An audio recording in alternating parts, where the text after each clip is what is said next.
Olá, sejam bem-vindos ao Lion Academy. Nós estamos aqui na nossa 16ª aula falando sobre as características de uma igreja profética.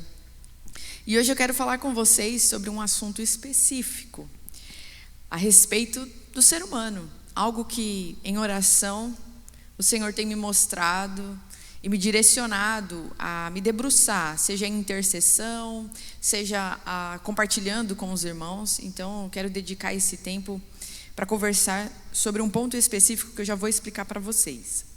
Mas agora eu gostaria de contar uma história. Quero ler aqui rapidamente. Olha só. Há muito tempo, nas terras antigas do Oriente, erguia-se uma cidade majestosa chamada Tiro. Dentro de seus muros imponentes, reinava um poderoso monarca conhecido como Rei de Tiro. Este soberano, cujo nome ressoava através das colinas e vales, era conhecido por sua sabedoria incomparável e sua beleza radiante. No auge de sua glória, o Rei de Tiro governava com mão firme sobre o seu trono próspero.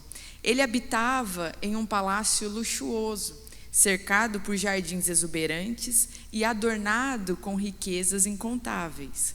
Sua influência se estendia por toda a região, e todos os que o conheciam maravilhavam-se diante de sua magnificência. No entanto, apesar de sua grandeza, o coração do rei de Tiro era consumido pelo orgulho.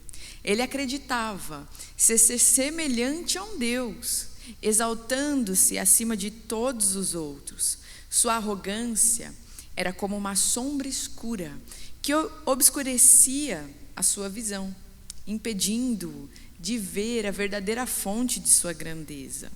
Então, um dia veio a ele uma voz, uma profecia proclamada por um homem sábio chamado Ezequiel. O profeta alertou o rei de Tiro sobre a sua queda iminente, uma queda precipitada pela sua soberba e autoexaltação. Ele advertiu que, apesar de toda a sua sabedoria e beleza, o rei seria lançado à ruína pela mão de Deus. Mas o rei de Tiro não ouviu os avisos do profeta. Em sua arrogância, ele zombou das palavras de Ezequiel e continuou a se elevar em sua própria glória. No entanto, o destino não tardou a se cumprir. A queda do rei Tiro foi tão rápida quanto fulminante, e o seu reino de esplendor foi reduzido a cinzas diante dos olhos atônitos de todos. Assim, a história do rei de Tiro serve como um lembrete sombrio dos períodos de orgulho e de vaidade. É uma narrativa de advertência sobre as consequências devastadoras da autoexaltação.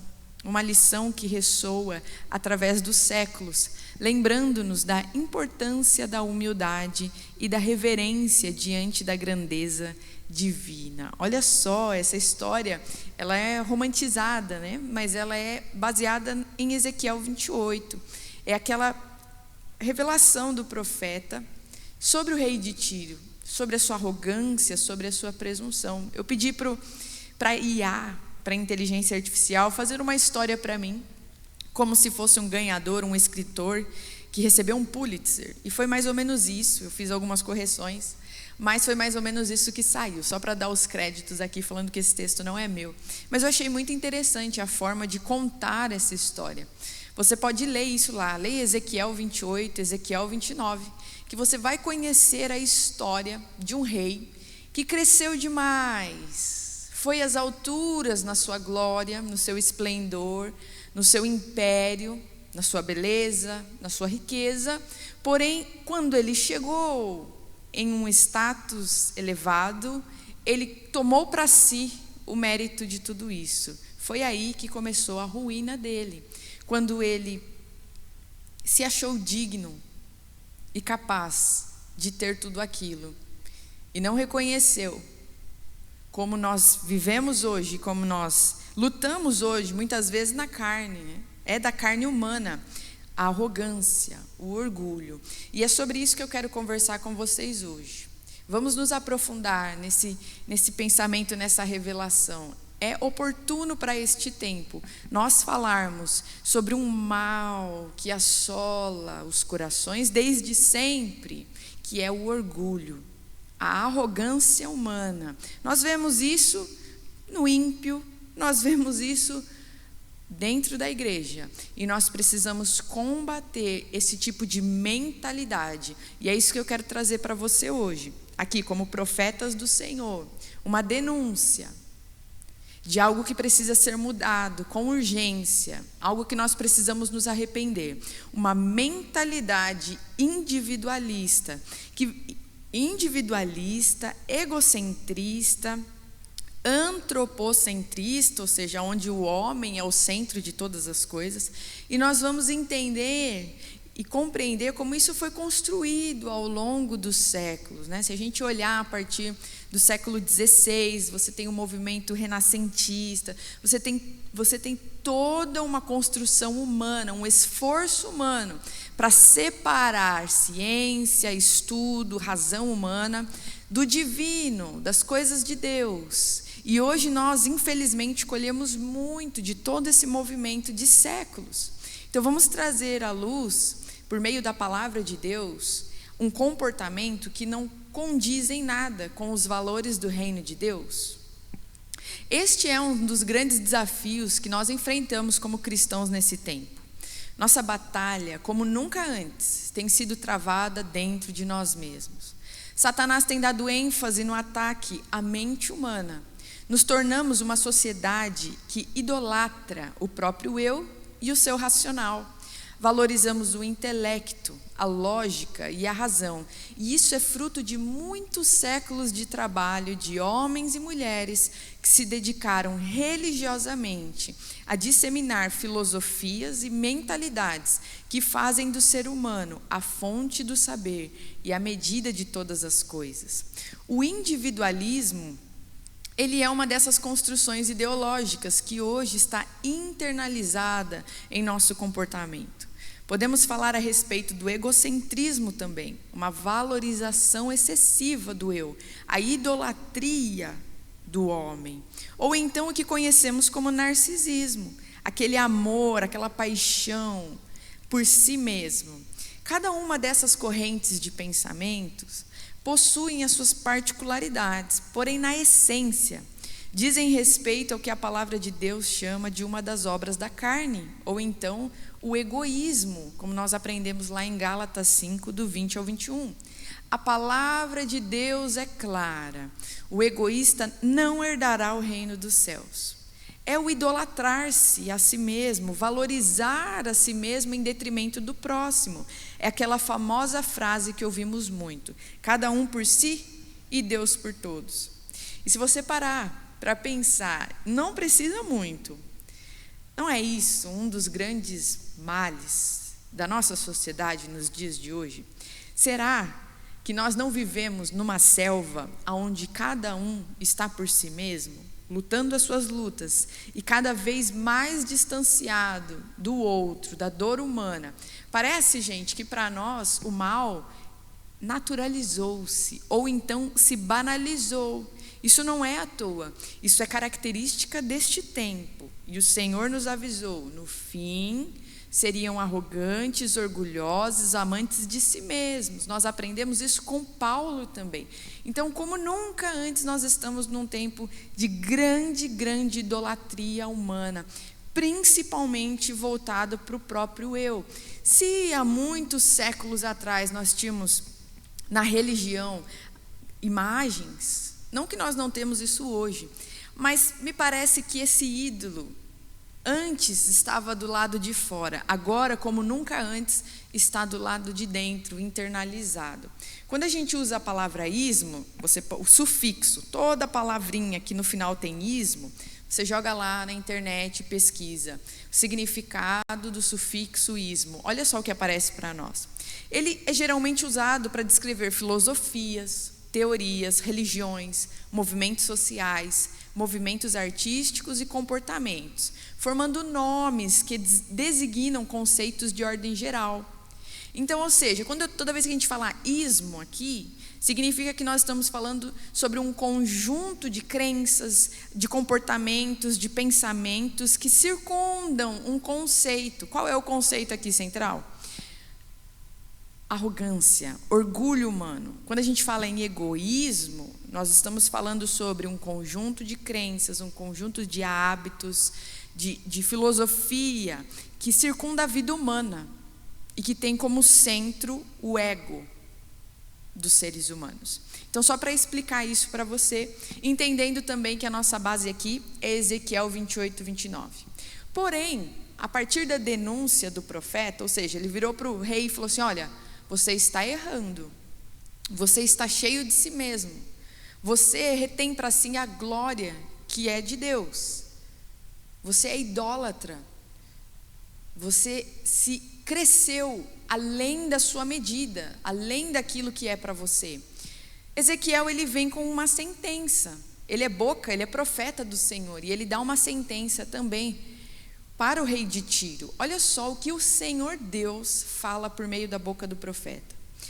Ezequiel 28, do 1 ao 11. A mensagem do Eterno veio a mim: filho do homem, diga ao príncipe de Tiro, é isto que o Eterno Senhor tem a dizer. Seu coração é orgulhoso, anda por aí dizendo: eu sou um Deus, estou sentado no trono divino, sou o dono do mar. Você, um mero mortal, não chega nem perto de ser um Deus. Um mero mortal tentando ser Deus. Você acha que é mais sábio que Daniel? Acha que nenhum enigma pode confundir você? Com sua grande inteligência, você se tornou rico. Acumulou ouro e prata nos seus bancos. Usou muito bem a cabeça, fechou bons negócios, fez muito dinheiro. Mas o dinheiro subiu à sua cabeça, que ficou inchada de orgulho. Grande coisa. Por isso, o Eterno, o Senhor, diz: visto que você está agindo como um Deus, fazendo de conta que é um Deus, estou dando um aviso. Vou enviar estrangeiros contra você, a mais perversas das nações. Eles desembainharão a espada e farão picadinho da sua reputação de sábio. Eles furarão a bolha das suas pretensões de ser Deus. Eles derrubarão você do pedestal que você mesmo construiu e enterrarão você no fundo azul do mar. Nem tente protestar contra os seus assassinos. Vocês não podem fazer isso, eu sou um Deus. Para eles, você é um simples mortal. Eles estão matando um homem, não um Deus. Você morrerá como um vira-lata, será morto por estranhos, porque eu disse assim. É o decreto do Eterno, o Senhor. Olha só a seriedade da situação. E eu quero te deixar isso aqui. Nós aprendemos na palavra de Deus: com o Senhor, todo aquele que se eleva, se engrandece para além da medida, ou que detém para si uma glória, uma majestade que não é sua, o Senhor coloca no seu devido lugar. O nosso Deus é Deus justo, Deus santo. Ele abate o orgulhoso, ele eleva o humilde. Então isso aqui é muito sério para nós. Em tempos de grande narcisismo no nosso meio, enquanto isso é cantado nas músicas, enquanto isso é visto nos livros, enquanto isso é incentivado como algo bom numa cultura caída, o Senhor nos diz assim hoje nesta aula: não é correto. Voltem para o seu devido lugar. Vocês não são deuses, vocês não são a medida de todas as coisas, vocês não são fonte, vocês são criaturas. Aquele que se eleva será colocado no seu devido lugar, porque o nosso Deus, o Deus que fez todas as coisas, Ele estabelece justiça, e cada um receberá de acordo com aquilo que tem feito e falado. Isso também, como nós conversamos aqui, é um sinal do fim. Olha o que Paulo ensina para Timóteo, está lá em 2 Timóteo 3, do 1 ao 5. Lembre-se disto: nos últimos dias haverá tempos difíceis, pois muitos serão egoístas, avarentos, orgulhosos, vaidosos, xingadores, ingratos, desobedientes aos seus pais, e não terão respeito pela religião. Uma pausa aqui, será que isso aqui não descreve bem o quão está intensificado todas essas coisas nos nossos dias? Continuando, versículo 3. Não terão amor pelos outros e serão duros, caluniadores, incapazes de se controlarem, violentos e inimigos do bem. Serão traidores, atrevidos e cheios de orgulho. Amarão mais os prazeres do que a Deus. Parecerão ser seguidores da nossa religião, mas com as suas ações negarão o verdadeiro poder dela. Fique longe dessa gente. Olha o que o Senhor diz para nós. Fique longe desse tipo de comportamento. Não aceite isso para a sua vida. Não confunda autoestima, uma segurança, uma estabilidade emocional com orgulho e vaidade, com arrogância. Qual é a medida, Carol? O que é ser humilde? Ser humilde não é se achar coitadinho. Ser humilde é olhar e enxergar como Cristo. Sejam humildes como Cristo foi. Significa que nós temos uma visão realista sobre nós mesmos. Nós reconhecemos as nossas fragilidades. Reconhecemos que sem o Senhor somos incapazes de coisas boas. Somos incapazes de viver em amor. Mas nós também não somos aqueles miseráveis, coitadinhos, que vivem de autocomiseração. Ser humilde é ter uma medida certa e adequada e saudável sobre si mesmo. É ter a concepção do Senhor sobre nós mesmos, que somos amados, valiosos para Ele, mas que somos totalmente dependentes do Senhor, da fonte da vida, e que toda honra, toda glória e todo louvor é para Ele. Nós não podemos reter nada. Nós não podemos reter a glória dos homens, os elogios dos homens. Nós não podemos nos enganar achando que somos bons o suficientes para viver os nossos ministérios. Nós somos carentes e dependentes do Senhor. Fomos alcançados e resgatados por Cristo. Então, em nome de Jesus, se isso é uma luta na sua vida, é tempo de confessar isso, se arrepender e abrir mão desse estilo de vida e comportamento, onde nós aprendemos nos dias de hoje que se nós não fizermos por nós, ninguém fará. Se eu não lutar por mim, na minha profissão, na minha carreira, se eu não competir com o meu colega de trabalho, ele vai me dar rasteira. Nós vivemos num contexto, vamos combinar, né? De extrema competitividade. No meio profissional, nas redes sociais, tudo é comparação. E nós aprendemos na vida que nós precisamos chegar primeiro do que o outro, ser melhor do que o outro. E retemos para nós a chave da vida, a responsabilidade de ser, acontecer e estar, porque se não fizermos isso, ninguém fará por nós. Essa não é a mentalidade do reino de Deus, essa não é a proposta do Evangelho. A proposta do Evangelho é: rendam-se, arrependam-se dos seus maus caminhos, se rendam ao Senhor por meio do Filho, reconhecendo que Jesus é o libertador. A religião é uma tentativa do ser humano de se reconectar com o divino. E por vezes, nas religiões, nós aprendemos que, por meio do nosso esforço, nós chegaremos lá, numa iluminação, numa perfeição, na divindade. Porém, com o Evangelho de Cristo Jesus, nós aprendemos que Deus se fez carne, se fez homem e veio até os seres humanos. Então, e com isso, nós somos elevados ao divino, à presença de Deus.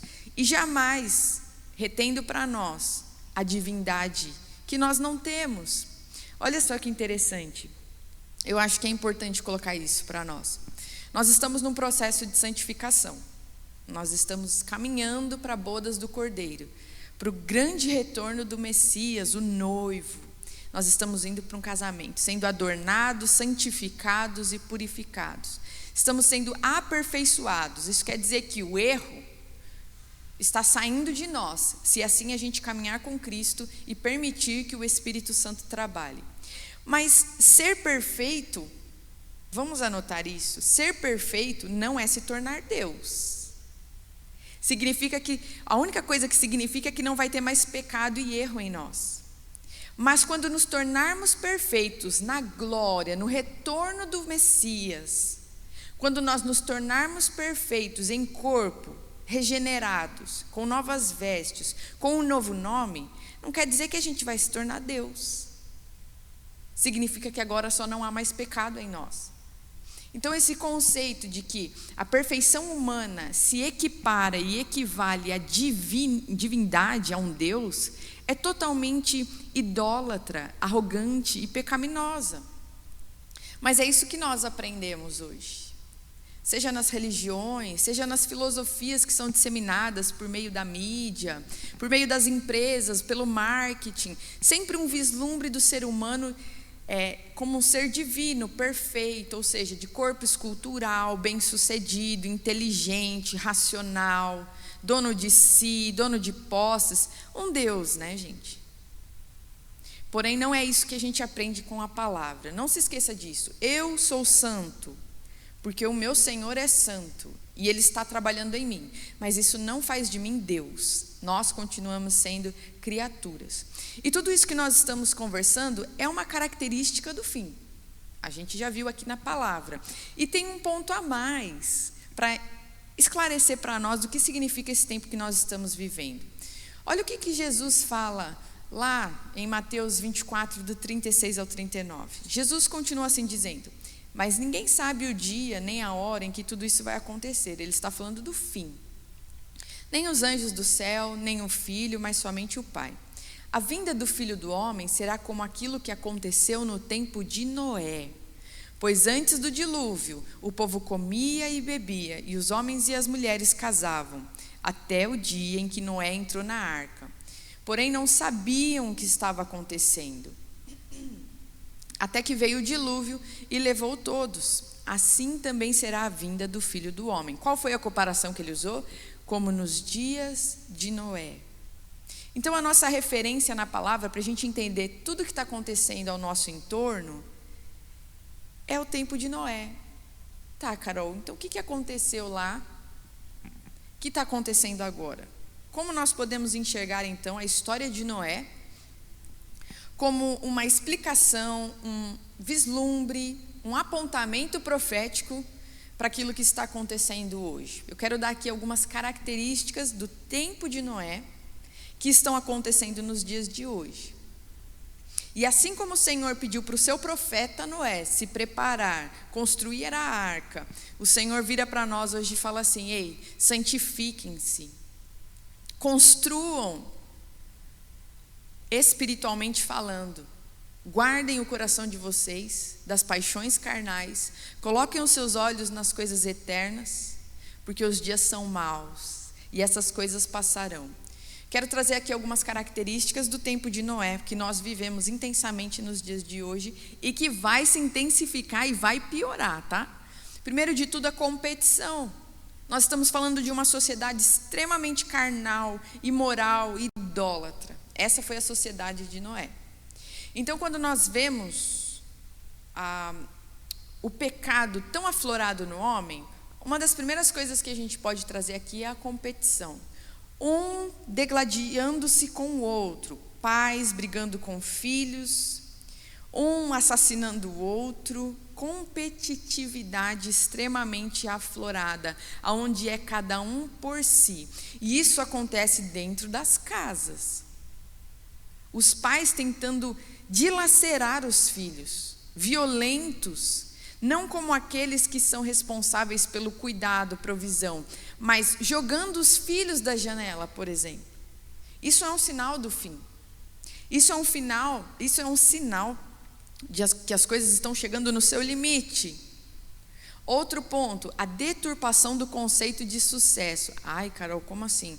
Uma banalização, uma perversão dos valores, onde o bom se torna mal e o mal não tem problema algum e é, muito pelo contrário, incentivado. Uma deturpação do que é ser bem-sucedido, o que é valioso, valoroso, o que é bem, o que é um ser humano de bem. Então, esses valores têm sido atacados nos nossos dias, e eu estou para dizer para vocês, a gente pode fazer um outro estudo sobre isso, que há muitas filosofias, muitos conceitos humanos inspirados por demônios que vêm diretamente e objetivamente para atacar os valores cristãos, os valores judaico-cristãos, e que tem aí como objetivo utilizar-se da cultura, da arte, seja música, teatro, cinema, da literatura, para desconstruir uma moral judaico-cristã e para reconstruir qualquer outra coisa no lugar. Ou então, na desconstrução dos valores cristãos, juntar todos os outros, porque essa é a proposta do fim dos tempos, né? Uma reunião de todas as religiões que nós conhecemos hoje, depois se você quiser dar uma pesquisada, teosofia, que reúne todas as religiões como certas e que a verdade vai emanar de um conjunto de crenças e ideias que validam todas as demais propostas de religiosidade para o ser humano. Outra característica é o apego material, uma sociedade idólatra, extremamente materialista. Eu falo essas coisas porque nós precisamos combater isso dentro da igreja, no nosso meio. Tudo isso que eu estou falando aqui é erro, gente. E nós precisamos falar sobre isso. Esse apego demais, onde a sua vida é governada por aquilo que você vê e toca, uma necessidade profunda de ter, de reter, de mostrar, de postar sempre. O coração está com mamon. E você acorda e dorme pensando em como você vai aumentar a sua conta bancária. Ou como você vai mostrar para as pessoas que você é belo, que você é bonito, que você é interessante, que você tem status, que você tem poder e aquisição financeira. Apego material, amor a mamon, ao dinheiro, a luxúria, as coisas humanas e carnais e terrenas, em detrimento, em afastando-se da condução pelo Espírito. Então não é o Senhor que está conduzindo, por exemplo, uma liderança, um pastor, uma comunidade, mas é o desejo de mostrar, de aparecer, é o desejo de postar e likes e views, esse apego materialista às coisas terrenas. Você tem uma beleza esvaziada de moralidade, a beleza pela beleza, o prazer pelo prazer, a relação sexual pela relação sexual, o comer pelo comer. Você tem aqui um deleite carnal e terreno das coisas que ficam a nível humano, coisas que passam. Você tem uma banalização do mal, onde o mal já não é mal mais. É aquela coisa, porque as religiões, principalmente as orientais, elas falam sobre isso, né? Que dentro de você tem o bem e o mal, e elas são duas partes de uma mesma moeda. Então você tem o divino dentro de si, você é um Deus. O divino é em você, porque é uma visão panteísta, onde Deus é as coisas criadas, né? Não tem essa diferença, criador e criatura. E criação, não, é misturado, uma visão panteísta, onde o Deus está em mim e sou eu, mas também o mal, aí você tem um dualismo que chama, o mal também é parte dessa divindade, e está tudo bem. Essa é a ideia, o mal sempre existiu, o mal tem o seu lado bom e a sua funcionalidade. Mas isso não condiz com a verdade. E nós precisamos denunciar essas coisas, de dizer que o mal não está em Deus, o mal não é aprovado por Deus. E tudo aquilo que se conluia, se associa com o que é mal, com aquilo que vem como desobediência a Deus, aquilo que é pecado, aquilo que é morte, tudo isso tem um destino eterno de condenação. Deus rejeitou tudo aquilo que extrapola a vida, a santidade, a moralidade, a beleza verdadeira. Carol, qual é a beleza verdadeira? Beleza está associada com valores, princípios, moral, ordem e decência, virtudes. E essas coisas não podem se desassociar. Nós não podemos flertar com o mal. Olha só os filmes, como deu uma guinada nos últimos anos, uma crescida na valorização do anti-herói, do vilão. Agora você tem uma romantização do que é pecado, do que é erro, do malvadão. Não tem mais um entendimento esclarecido. Parece que as coisas estão se amalgamando. Uma ambiguidade muito grande. Se tem uma palavrinha que define muito bem em várias áreas da realidade humana, é a palavra ambiguidade. Onde o bem se confunde com o mal. Agora você não tem mais homem e mulher, você tem uma ambiguidade, uma mistura nos conceitos. E isso é romantizado nos nossos dias. Outra característica do nosso tempo, que se assemelha ao tempo de Noé. O parecer é mais importante do que ser. A mentira, o engano, gente. O fazer de conta. Principalmente se a gente fala com relação às redes sociais. Nos nossos dias, a gente aprendeu a mostrar muito. A postar o close, a foto, o reels. Nós mostramos e estamos satisfeitos em apenas mostrar e parecer do que ser. Por quê, Carol? Porque ser dá trabalho. Ser exige esforço. E ser nem sempre tem plateia. Então, se parece ser, como Jesus fala, olha, vocês são sepulcros caiados, aos fariseus, aos hipócritas, aos saduceus, aqueles que têm um discurso lindo e maravilhoso, que pegam o microfone, pregam, ensinam, direcionam, mas quando desligam o microfone, descem e vão embora. A sua vida não condiz com aquilo que ele ensina. O engano aumentaria, e foi o que a palavra nos ensinou, e é o que tem acontecido. A mentira, o falso discurso. E por último aqui, características do nosso tempo que se assemelham ao tempo de Noé.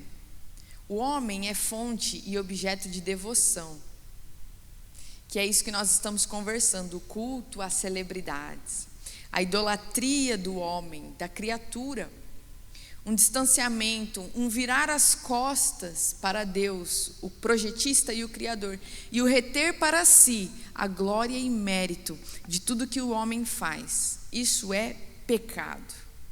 Todas essas coisas são pecado e nos afastam do Deus verdadeiro, que fez todas as coisas. Nós não fomos criados e não fomos chamados por Deus para a idolatria. Nós aprendemos isso na palavra, seja no Antigo Testamento, seja no Novo Testamento. Orgulho humano é pecado. Quais são as consequências então desse egoísmo? Como é que nós enxergamos isso na vida em comunidade? O individualismo, ele tem nos atrapalhado de assumir responsabilidades em comunidade e nas coisas espirituais, por acharmos que não são da nossa conta. Sabe aquele pensamento assim, problema é deles, eu não tenho nada a ver com isso. Aquele distanciamento. A gente não se conecta mais em comunidade, porque nós pensamos assim, eu e minha família acabou. Quando que na palavra, no Evangelho de Jesus, nós aprendemos a importância da eclésia, a importância do corpo, e como nós somos parte de um corpo, de um todo, que é representado pelos santos, a reunião da igreja. E eu tenho essa pergunta para você, como é a sua vida em comunidade?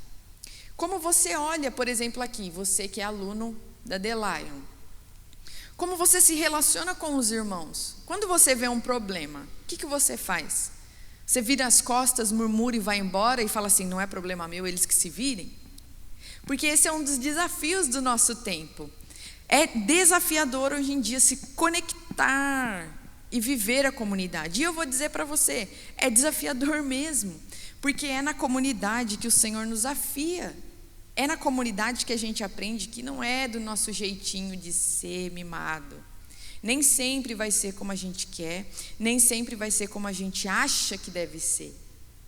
E olha só, o Senhor abençoa na reunião, e aquilo que muitas vezes está fora da nossa opinião, do nosso achismo, a gente vê o Senhor abençoando. Sabe por quê?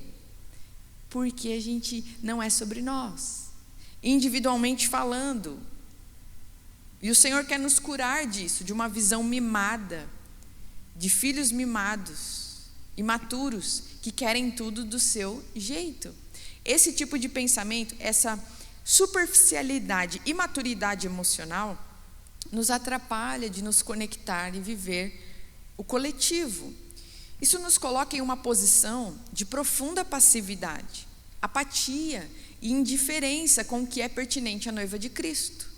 Precisamos tomar cuidado para não nos tornarmos cristãos frios, que não choram as dores da humanidade, que não se importam com o pecado alheio, ou pior, que tratam a violência, corrupção, pobreza, injustiça, imoralidade, idolatria com distanciamento, ou apenas uma notícia do jornal das 10. Olha só, nós lutamos, a gente ouve tanta notícia ruim, que por vezes nós nos afastamos emocionalmente até para nos proteger, porque os dias eles estão meio tóxicos, você entende isso? O celular, o jornal nos deprime, mas nós não podemos fechar os olhos para os problemas, muito pelo contrário, como filhos de Deus nós somos chamados para chorar as lágrimas da humanidade, nos colocar nesse lugar de sacerdotes, de intercessores e clamar por mudança.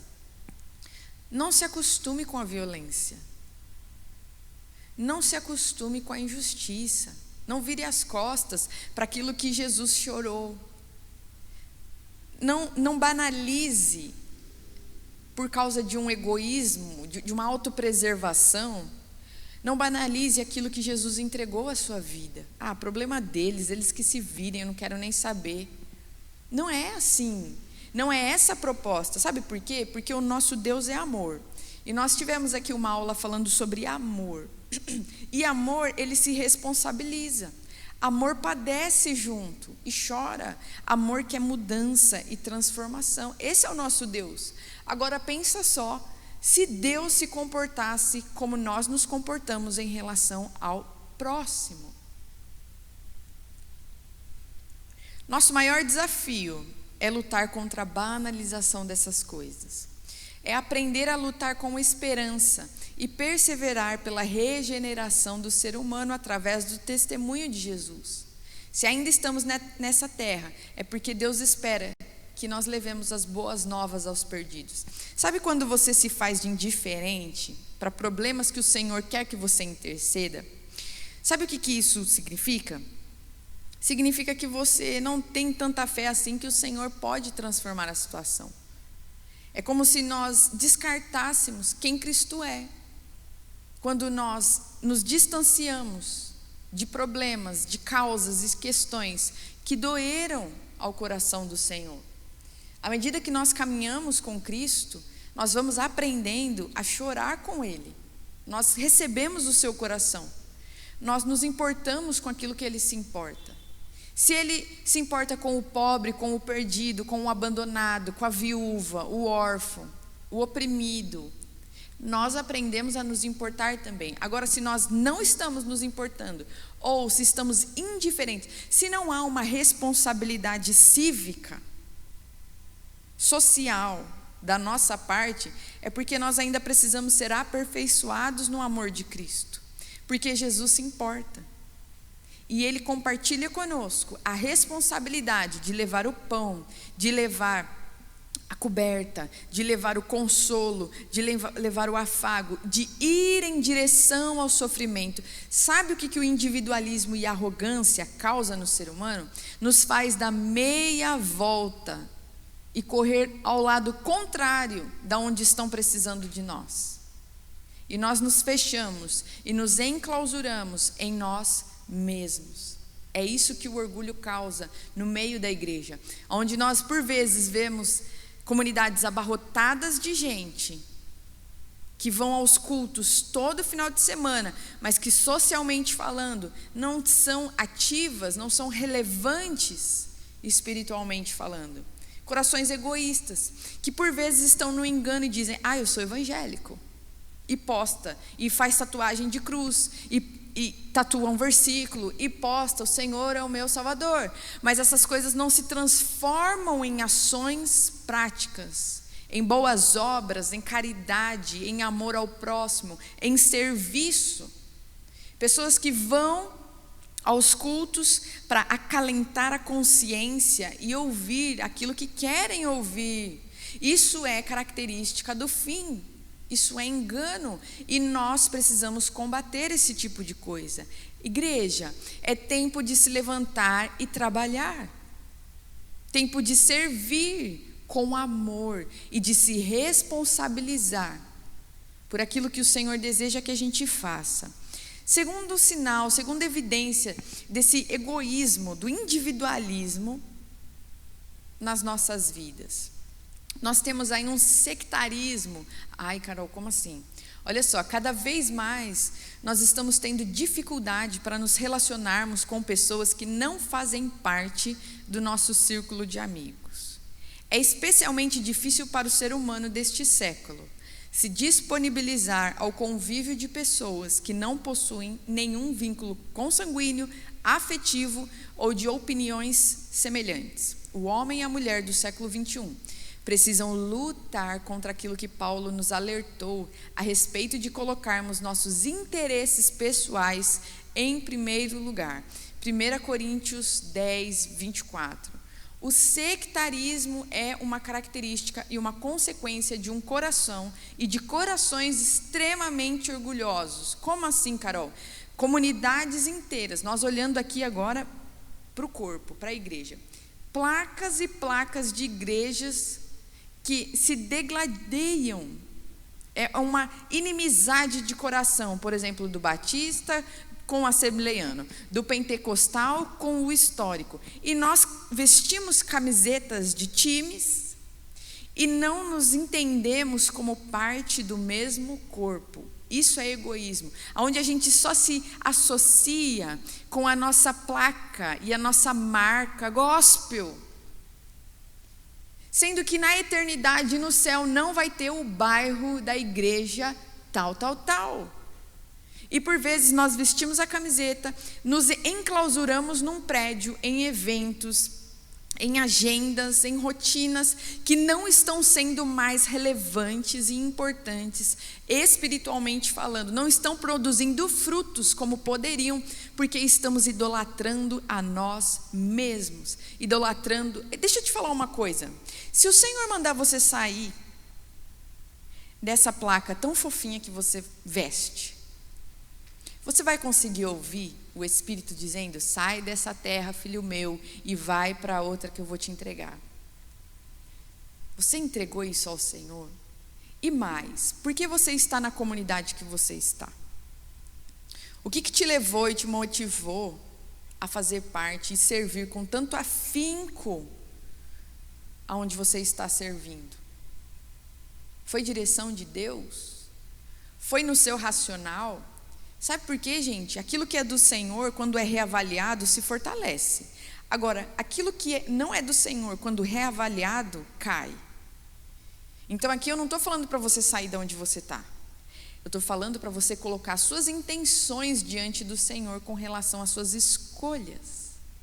Porque o coração do homem é enganoso. E nós enfrentamos nos dias de hoje desafios com relação à nossa mentalidade, as nossas concepções de fazer as nossas escolhas para nos beneficiarmos. Ah, não, eu quero aquela igreja, por quê? Porque ela tem um louvor top, porque ali tem uma placa top, porque os líderes e os pastores são famosos, porque...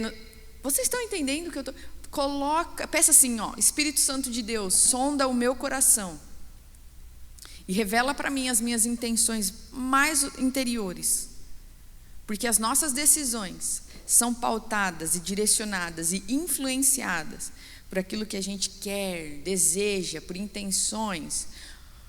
Olha o que Paulo nos adverte em 1 Coríntios 3, do 3 ao 9. Porque vivem como se fossem pessoas deste mundo, quando existem ciumeiras e brigas entre vocês. Será que isso não prova que vocês são pessoas deste mundo e fazem o que todos fazem?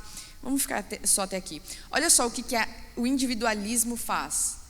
Briga, treta, discussão ciumeira, divisão do corpo, divisão de ministérios, divisão onde o louvor briga com o pessoal da mídia e a mídia briga com os casais e de repente está implodindo um ministério inteiro porque os corações estão cingidos, quebrados, partidos, estão competindo entre si. Isso é mentalidade carnal, isso não tem a ver conosco. Quando não é uma comunidade brigando entre si, é um grupo de pessoas que idolatram uma placa, uma rede social e que brigam com outros ministérios, sempre achando que o outro é menos do que nós. Não, nós somos melhores, quando na verdade nós somos parte aqui de um todo e todos nós, independente da placa, quando você reconhece Cristo, quando está em Cristo Jesus, nós fazemos parte da mesma família. Quando não é essa competição, são os dogmas que nos separam, que nos afastam, que nos distanciam, onde temos dificuldade de conviver e aceitar aqueles que se comportam de forma diferente de nós. E eu não estou falando aqui sobre aceitar heresias. Não é por aí. Estou falando pelo simples fato da placa ser diferente da sua, da denominação ser diferente da sua, no nosso coração há inimizade. O Senhor quer trazer unidade para o corpo. Nós, como profetas de Deus, precisamos anunciar e denunciar essas coisas. A Delion precisa falar sobre isso. É tempo do corpo se unir. O apostolado, esse dom apostólico, traz unidade para o corpo. E nós precisamos zelar por isso. É um só Espírito, um só Evangelho. Nós precisamos achar esse comum, igreja brasileira. Achar aquilo que nos une, que é Cristo. E nos alicerçar no Evangelho verdadeiro de Cristo Jesus. Nos ajudar, contribuir, colaborar uns com os outros, como unidade. O que nos cabe então, Carol, para a gente encerrar essa conversa de hoje? Sobre orgulho, porque até agora a gente está vendo muito problema. O que cabe então para nós? Então vamos lá, rapidamente, quero deixar aqui para vocês 4 coisinhas que nós precisamos fazer. Primeiro de tudo, nós precisamos nos arrepender. A gente precisa se arrepender, a gente precisa se reunir, a gente precisa estar diante da presença de Deus, de coração quebrantado, dizendo assim: Senhor, nós estamos errando. Há orgulho, há sectarismo, divisão, e nós não queremos mais isso. Perdoa-nos. Nós precisamos nos arrepender. Em segundo ponto, nós precisamos ser obedientes à palavra. Nos esforçar, se comportar e lutar por isso. Lutar pela unidade, lutar por um comportamento santo, puro e maravilhoso. Não desistir ou simplesmente abrir mão e deixar. Nós precisamos ser obedientes ao Senhor. Terceiro ponto, nós precisamos vigiar. Precisamos falar sobre essas coisas. Nós precisamos parar de ficar acalentando o ego do ser humano. Nós precisamos tirar o homem do centro das nossas ministrações.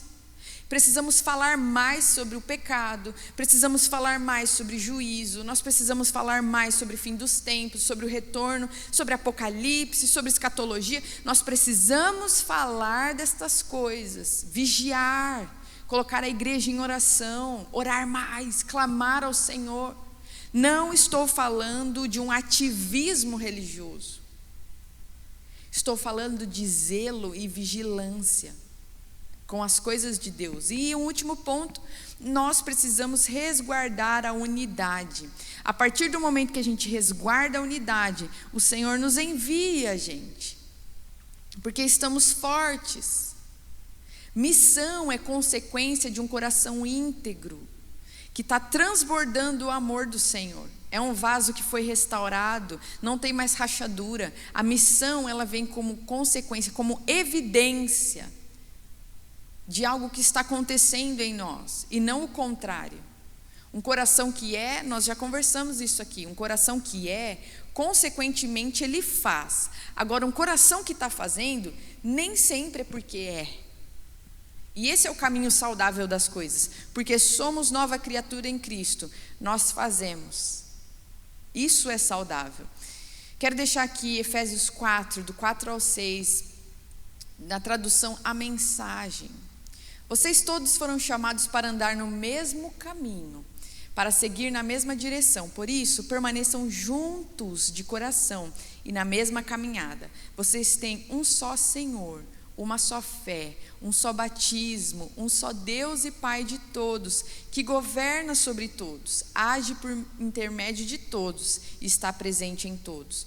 Tudo que vocês são, pensam e fazem é permeado por esta linda unidade. O individualismo, o orgulho tem acabado com a unidade da igreja. É um gigante a ser combatido no nosso meio.